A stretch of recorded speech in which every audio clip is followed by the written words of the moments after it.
So today I want to share with you an exercise that made me drop an F-bomb right in front of Carey Price. Did I feel shame for said F-bomb? Yes, but I feel it was justified, and by the end of this video, you will too. It's calling me like the rainbow.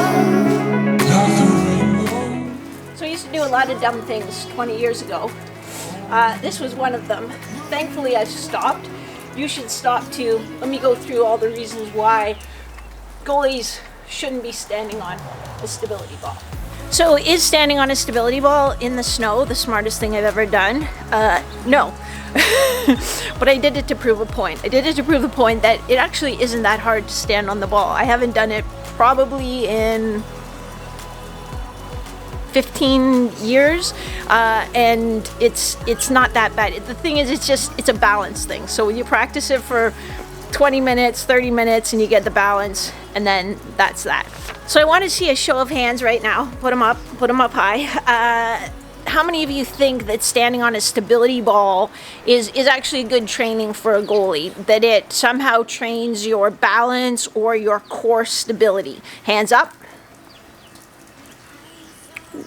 There's a lot of you. Okay. So by the end of this video, I'm going to give you most of the reasons that you shouldn't stand on a stability ball. And stick around till the very end, because I'm not a complete party pooper. I'm going to give you one of my favorite single leg balance exercises on the stability ball. It's way harder, and it actually has some value for you. So when I ask goalies why they want to stand on the ball, one of the first things that they say is, oh, because it's really good for my core strength. Okay, so if that's true, that means the stronger my core, the better I am at doing that exercise. So someone with a really strong core can jump on it and do it no problem. Someone with a weak core won't be able to do it at all.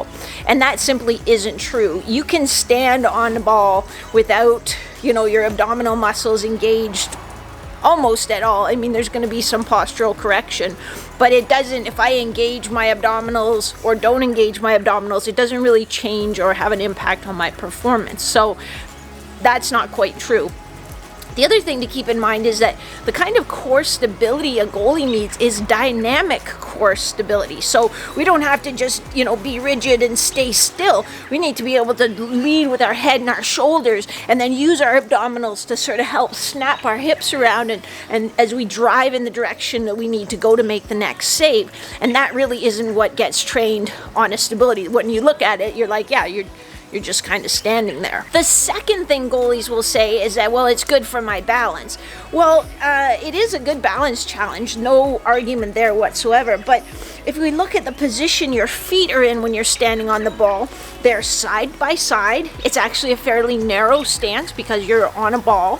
And so again, it's like, okay, that's not exactly the position I need to be in. Then when we look at how we balance and how we control, our feet have to move together. So they can't move independently like they do on the ice. They have to be the same. So if my right foot moves to the right, my left foot moves to the right. If my left foot moves to the left, my right foot moves to the left. We're like this, more like this position in our balance, which doesn't translate at all to what you need to do on the ice. Then, and this is getting a little nitpicky, but our feet are inverted a little bit. The ball is round, we stand with our feet, so our feet are inverted, and it's going to change a little bit of the tension in that chain of muscles that comes up sort of the inside of our shin and the inside of our leg. So I don't know how much of an impact that has, but again, it's not kind of a neutral foot position like we would have, or even a little bit of an inverted foot position like we'd have on the ice. So once you can stand on the ball, what's the next thing that everyone wants to do? Well, they want to juggle on the ball, or they want to catch on the ball, because that's really going to challenge my core stability and my balance and my hand-eye training. But here's the thing about it. When we're on the ice, and I'm not a goalie coach, so do what your goalie coach tells you to do. Don't go by what I say. But what I've learned from goalie coaches that I've met with over the years is when the puck's coming in, I kind of want to lean, like I want to get into the puck. I don't really want to, stick my glove out but lean away. And some of us naturally do that on the ice anyhow. But what they want is to see our glove move towards the puck and our body move towards the puck. Well, when we're on a ball, when we're balanced on an object that's sort of free to move, it's not frictionless, but it's, you know, somewhat frictionless. I need to keep my center of mass over my base of support. And let's just say, for argument's sake, center of my mass is kind of almost above my belly button here. So the center of my mass, so the distribution of my mass has to stay over my base of support. And if I'm just standing, we'll say it's just above my belly button. Well, if I reach my arm out to the side, then all the mass of my arm plus the length, the distance of my arm, the lever, the length of the lever, that equal and opposite amount of mass has to shift this way. Otherwise, I'll take a header. I'll take a digger. I can't stay supported there. So what happens is, if I'm standing on the ball and I reach my hand out to catch here, that means my body has to shift equal and opposite amount of mass away from it. So it's not, you know, it's not going to be huge, but there does have to be a little translation away. So that's kind of teaching you subconsciously a bad habit. If you watch anyone standing on a ball, you know, their movements are pretty cautious, pretty gingerly, like mine were. You know, it's like, okay, I don't want to make any quick dynamic movements, except on the ice, that's what you need to do. Your balance needs to be you know, a transitional balance. So I'm going to make a quick movement and then arrive where I need to be to make the next save or to make the next movement quickly with that balance. So again, you can see how it doesn't really develop core strength. It works balance, but not the kind of balance that we need on the ice. And it's not really a great tool for doing hand-eye work because, you know, it teaches us bad habits just based on the physics of it. Let's look now at risk-reward too. So what are the risks? Well, the risks are you're going to take a header and fall off and separate your shoulder, give yourself a concussion, you know, or just one of those freak things and hurt yourself so that you're out of the game and out of training for a while. That's the risk. And it happens really fast. You know, probably if you've stood on the ball for a while, everyone has that second where the ball, 1 second it's there and then the next second it's gone and you don't even know what happened, but whammo, you know, you're on the ground. So that's the risk. The reward, oh yeah, it looks super cool on Instagram. Like, people are gonna like it and be like, dude, you're the coolest. How do you do that? That's crazy, man. You're like a ninja. So that's the reward. I'll leave it to you to weigh them. So, risk reward. Doesn't train your core, doesn't train your balance the way you need it on the ice, and it actually teaches you some bad habits or teaches you some movement patterns that you shouldn't be using on the ice. Now, maybe you're like, but I want to work balance so bad. Okay, if you want to work balance so bad, look at an extreme balance board.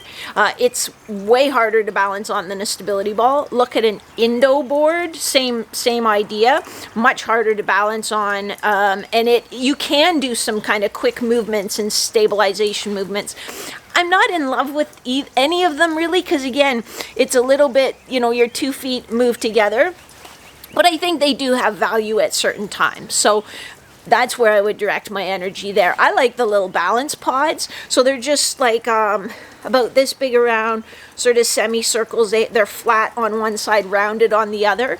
And you can stand on those. And you know, those, then that gets your ankle moving and you can shift your weight, but it's a little bit unsteady. So I really like those, and the risk-reward ratio is really, really low. So those are some other resources you can look at. There is one exercise, I promised you I was going to give you an exercise that I actually really like on the ball, and it's a balancing exercise, and it's a single leg balancing exercise, so it's actually much harder than just standing on the ball. Let's see if I can pull off one or two. Oh, here comes a squirrel. Well, shaking bacon. Sees that stability ball and thinks it's a big acorn or something. But this is one that I actually like. So you're going to do almost like a little butterfly slide as you come across. So then your other knee comes on, and then you'll transition across, and then your other knee comes off. You'll stay kind of low, a little bit reactive, This is a bit of a small stability ball, so if you had a bigger stability ball, you'd get a little bit more of that glide.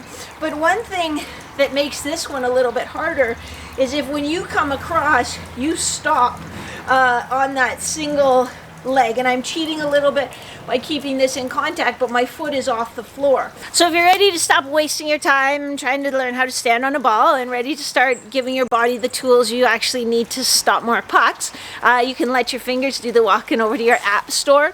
Type in Butterfly Challenge. It's a 14-day flexibility program that'll give you a wider butterfly flare, and it's totally free.